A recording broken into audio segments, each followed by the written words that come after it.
जी, आप सभी को और आप सभी के माध्यम से सभी भारतवासियों को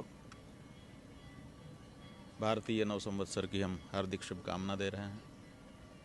अभी काशी के शंकराचार्य घाट पर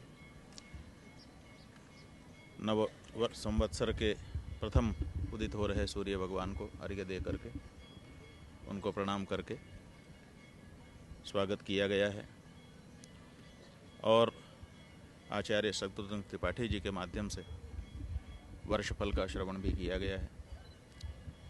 उन्होंने बताया कि ये रौद्र नाम का संवत्सर है।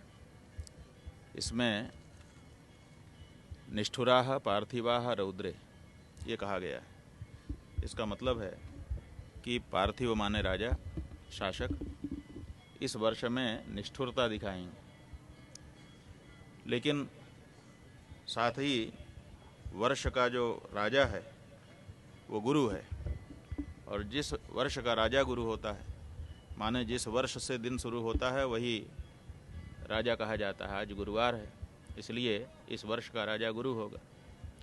तो जिस वर्ष का राजा गुरु होता है उसमें ये बताया गया है कि वर्षा भरपूर होती है,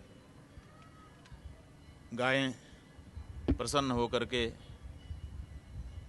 आशीर्वाद प्रदान करती हैं, विप्र यजन याजन के द्वारा देवताओं को प्रसन्न करते हैं, और सबसे बड़ी बात है महोत्सवम सर्वजनेषु वर्तते। इसका मतलब है कि सभी लोग महोत्सव मनाते हैं, मतलब प्रसन्न रहते हैं। तो ये जो पार्थिव हैं वो तो निष्ठुर हैं, हम लोग पीछे से भी देखते ही चले आ रहे हैं। इसका मतलब है कि रौद्र नाम के संवत्सर में उनकी निष्ठुरता बढ़ेगी, वो और ज़्यादा अत्याचार करने की तरफ अग्रसर होंगे। लेकिन जनता गुरु के नेतृत्व में संघर्ष करते हुए विजयी नहीं होगी और वो महोत्सव मनाएगी। तो ये बहुत ही सुंदर फलादेश यहाँ पर हुआ है।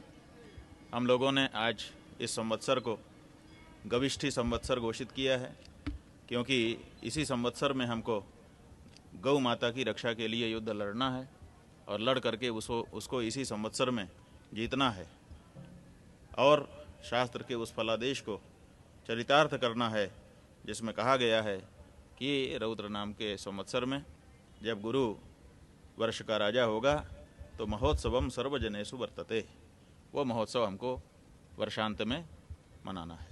क्या लगता है कि इस बार आप संवत्सर में आपका जो संकल्प है गौ रक्षा का पूरा होगा? बिल्कुल, जो संकल्प हम लोगों ने गौ माता के लिए, गंगा जी के लिए यहाँ बैठ करके किए, लगभग सब सफल रहे हैं।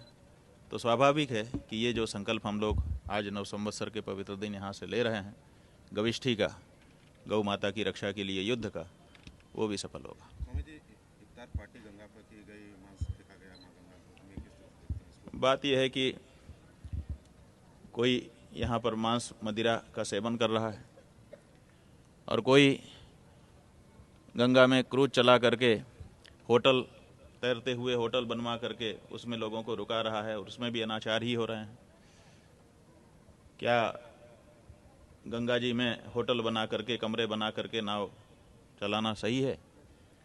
क्या उसमें लोगों को रह करके अपवित्रता करने देने की छूट देनी चाहिए?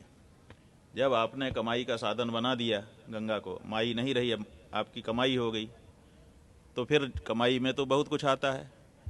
कमाई का दृष्टिकोण जैसे ही आप ला देते हैं वैसे ही ये सब कुछ शुरू हो जाता है। क्योंकि पहले यहाँ के जो नाविक थे वो नाव में कोई ऐसी व्यवस्था नहीं रखते थे, खुली नाव रहती थी, आप आइए बैठिए पार उतर जाइए, उसके बाद जो कुछ करना हो करिए। अब नाव में आपने आड़ बना दी, अब नाव में कोई भी कुछ भी करेगा, आपने व्यवस्था बना दी, आप पैसा कमाई का माहौल बना दे रहे हैं। तो नाव वाले भी सोचते हैं कि भाई चाहे मांस खाओ चाहे कुछ खाओ, आओ हमारी नाव आपके लिए उपलब्ध है, पैसा भर दे दो। तो ये जो माई को कमाई का साधन विगत कई वर्षों से बनाने की कोशिश की जा रही है, उसका ही ये दुष्परिणाम है। क्या लगता है जो जिस तरह से कार्रवाई की गई, पुलिस या कार्रवाई जिस तरह से हुई, 14 लोगों को गिरफ्तार? बात यह है कि क्या कार्रवाई की गई क्या नहीं की गई उसमें अपने लोग क्यों पड़े। हम लोग तो ये कहते हैं कि ये माई है, इसको कमाई का साधन मत बनाइए। स्वामी जी, इस तरह से ब्राह्मणों को बार बार टारगेट बात यह है कि ये जो सरकार है, अब ये सिद्ध हो चुका है कि ये गौ ब्राह्मण और गौ ब्राह्मणोपलक्षित पूरे सनातनी समाज के विरुद्ध है।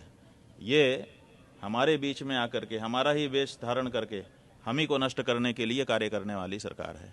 इसलिए हर हिंदू को सावधान हो जाने की ज़रूरत है इनसे।